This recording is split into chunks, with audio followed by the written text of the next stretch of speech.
క్రీస్తు ప్రభువునందు మాకు అత్యంత ప్రియమైన మీ అందరికీ మన ప్రభువును మన రక్షకుడైన యేసుక్రీస్తు ప్రభు వారి అత్యున్నతమైన నామంలో లైఫ్ చర్చ్ వైజాగ్ నుంచి మీకు శుభములు తెలియజేస్తామన్నాను. ఎలా ఉన్నారు? మీరంతా క్షేమంగా ఉన్నారు కదూ? మీరు ప్రతిదినం దేవుని వాక్యం చేత మీ హృదయాల్లో గొప్ప ఆదరణ పొందుకోవాలని ఈ ధ్యానాలు ప్రార్థనపూర్వకంగా మీ వద్దకు తీసుకొస్తున్నాం. ఈరోజు యెషయా గ్రంథం 40వ అధ్యాయం 29వ వచనాన్ని చదువుకుందాం. సొమ్మశీలుని వారికి బలమిచ్చేవాడు ఆయనే, శక్తిహీనులకు బలాభివృద్ధి కలుగజేయవాడు ఆయనే. మన సమస్యల పరిస్థితుల మధ్య, బలహీనమైన పరిస్థితుల మధ్య బలమిచ్చే దేవుడు మనకున్నాడు అనే విషయాన్ని ఇక్కడ ప్రవచనాత్మకంగా యెషయా భక్తుడి చేత తెలియజేస్తున్నాడు దేవుడు. మన జీవితంలో మానసికంగా ఎంతో కృంగుదలకు గురయ్యే పరిస్థితులు మన జీవితంలో ఎదురవుతుంటాయి. అలా ఎదురవుతున్నప్పుడు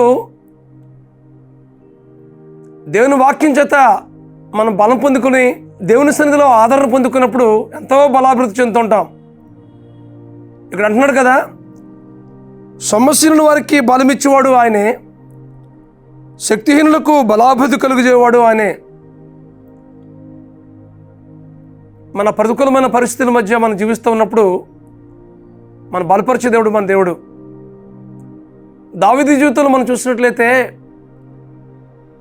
ఎన్నో ప్రతికూలతల మధ్య తన జీవితాన్ని కొనసాగించాడు. సుమారు 13 సంవత్సరాలు సౌలు చేత తరుమబడ్డాడు. అది సంవత్సరం కాదు, 2 సంవత్సరాలు కాదు, 13 సంవత్సరాలు అంటే చాలా సుదీర్ఘకాలం. అలాంటి పరిస్థితుల మధ్య దావీదు యొక్క మానసిక స్థితి, దావీదు యొక్క అక్కడున్న ఆ పరిస్థితులు మనం గమనించినట్లయితే ఎంతో కృంగుదలకు గురైనట్లుగా మనం చూస్తూ ఉన్నాం. కానీ అలాంటి పరిస్థితుల మధ్య కూడా దేవుని మీద సంపూర్ణంగా అనుకుని దేవుని సన్నిధిని అనుభవిస్తూ దేవుని నుండి బలాభివృద్ధి పొందినట్లుగా మనం దేవుని వాక్యంలో చూస్తూ ఉన్నాం. శక్తిహీనులకు బలాభివృద్ధి కలుగజేయవాడు ఆయనే, సమస్యలను వారికి బలమిచ్చేవాడు ఆయనే. ఈ వాక్య నెరవేర్పు దావీదు జీవితంలో చూస్తున్నాం. కేవలం సౌలు ద్వారా మాత్రమే కాదు, తన కుమారుడైనటువంటి అబ్షాలోము చేత కూడా తరుమబడ్డాడు. ఒక రాజయ్య ఉండి కుమారుడి చేత తరుమబడే పరిస్థితి తన జీవితంలో ఎదురైన సంఘటన చూసినట్లయితే ఎంతో మానసిక కృంగుదలకు గురి చేసే విషయం ఇది. అలాంటి పరిస్థితుల మధ్య కూడా దేవుని సన్నిధిలో కనిపెడుతూ, దేవుని మీద ఆధారపడుతూ, దేవునికి తన జీవితాన్ని అప్పగించుకుంటూ అలాంటి శక్తిహీనమైన పరిస్థితుల మధ్య బలాభివృద్ధి పొందుకున్నట్లుగా దేవుని వాక్యాలు మనం చూస్తూ ఉన్నాం. కారణం ఏంటో తెలిసిందా? దేవుని సన్నిధికి ఇచ్చిన ప్రాధాన్యతను బట్టి. దేవుని సన్నిధిని ఎంతమాత్రము తన జీవితం నుంచి విడిచిపెట్టలేదు. ప్రతి ప్రతికూలత మధ్య దేవుని మీద ఆధారపడే పరిస్థితి దావీదు జీవితంలో కనిపిస్తూ ఉంది. ఎన్నో ప్రతికూలమైన అనుభవాల మధ్య దావీదు రాజు తన జీవితంలో దేవునికే ప్రాధాన్యత ఇచ్చినట్లుగా దేవుని వాక్యంలో చూస్తున్నాం. ఒక యుద్ధానికి వెళ్ళాలన్నా దేవుని అడిగేవాడు, ప్రభువా నేను వెళ్ళాలా వద్దా? అలాగా దేవుని యొక్క చిత్తాన్ని అడుగుతూ, దేవుని మీద ఆధారపడుతూ, దేవుని మీద ఆనుకుంటూ, దేవుని సన్నిధిని కనిపెడుతూ తద్వారా బలం పొందుకున్నట్లుగా దేవుని వాక్యాలు మనం చూస్తూ ఉన్నాం. మన జీవితాల్లో కూడా చాలాసార్లు మానసికంగా బలహీనపరిచే సంఘటనలు మన జీవితంలో ఎదురవుతుంటాయి. ఆర్థిక పరిస్థితుల మధ్య చాలా నలిగిపోయే పరిస్థితులు ఎదురవుతుంటాయి.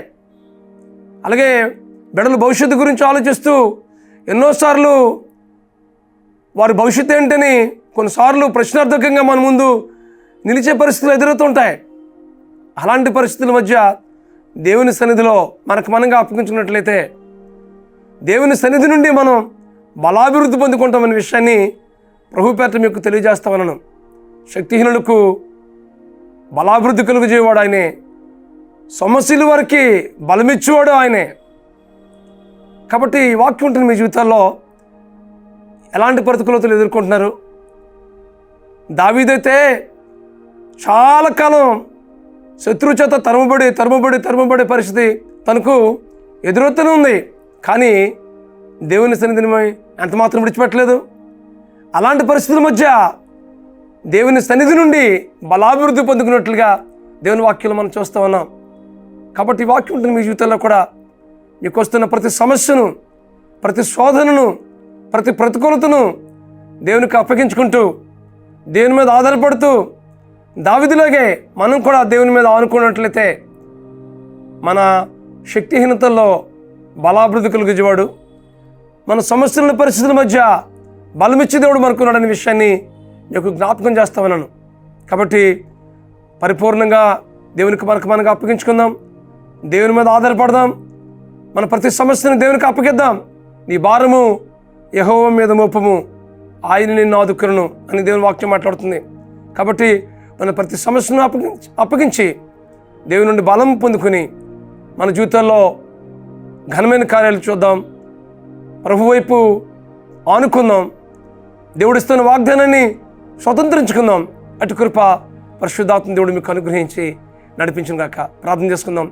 పరమస్వరూపుడా, మహాకృప గల మా తండ్రి, సమస్యలు వారికి బలమిచ్చేవాడు నీవే ప్రభువా, శక్తిహీనులకు బలాభివృద్ధి కలుగజేవాడు నువ్వేనైనా. ఇదిగో ప్రభువా, మా ప్రియుల జీవితాల్లో ఏ సమస్యలు గుండా వారు ప్రయాణం చేస్తున్నారో మీ మీద ఆధారపడి, మీ మీద ఆనుకొని అలాంటి పరిస్థితులన్నింటినీ మీకు అప్పగించి మీ నుండి వారు బలాభివృద్ధి పొందుకునేలాగా నాకు కృప చూపించి వస్తుందిగా ప్రార్థిస్తున్నాం ప్రభువా. దావీదు జీవితాన్ని మా ముందుంచి మమ్మల్ని బలపరిచేందుకే మీకు స్తోత్రం చెల్లిస్తున్నాం ప్రభువా. ఎన్నో సమస్యల మధ్య దావీదు ప్రభువా మీ మీద ఆనుకున్నట్లుగా మేము చూస్తున్నాం ప్రభువా. తద్వారా బలం పొందుకుని ప్రభువా వాటన్నిటినీ జయమించినట్లుగా మీ వాక్యంలో మేము చూస్తున్నాం ప్రభువా. మా ప్రియుల జీవితాల్లో కూడా మీ సన్నిధి నుండి బలం పొందుకుని అనేకమైన ఆశీర్వాదాలు పొందుకుని మీరు అనేక మందికి సాక్షులుగా ఈ లోకంలో నిలవగలిగేటట్లుగా కృప చూపించమని ప్రార్థిస్తూ మీ కృపగల హస్తానికి అప్పగించుకుంటూ మా ప్రభువును మా రక్షకుడునైనా యేసుక్రీస్తు నామములో ప్రార్థన చేస్తున్నాం తండ్రి. ఆమేన్, ఆమేన్, ఆమేన్. సమస్యలను వారికి బలమిచ్చేవాడు ఆయనే, శక్తిహీనులకు బలాభివృద్ధి కలుగజేవాడు ఆయనే. మీ జీవితంలో కూడా బలమిచ్చి, శక్తినిచ్చి, మీ జీవితంలో గొప్ప జయమిచ్చి, ఉన్నతమైన ఆత్మీయ అనుభవాలు గుండా నడిపించట్లో పరిశుద్ధాత్మ దేవుడు మీకు సహాయం చేసి నడిపించును గాక. God bless you friends. Have a wonderful day. God bless you.